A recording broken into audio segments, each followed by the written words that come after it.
নমস্কার, আমি আচার্য শ্রী সঞ্জয় শাস্ত্রী মহারাজ।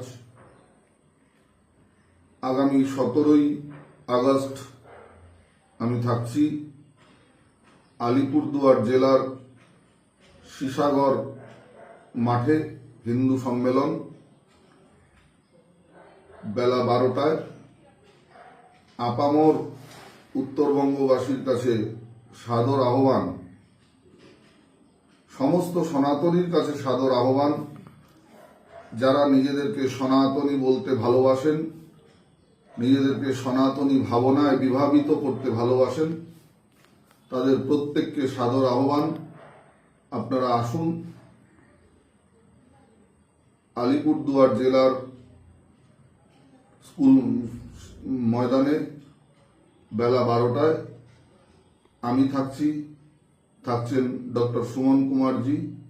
হিন্দু জাগরণ মঞ্চের আহ্বানে এক বিশাল হিন্দু সম্মেলন, সেখানে আমি অংশগ্রহণ করতে চলেছি। আপনাদের সবাইকে সাদর আমন্ত্রণ।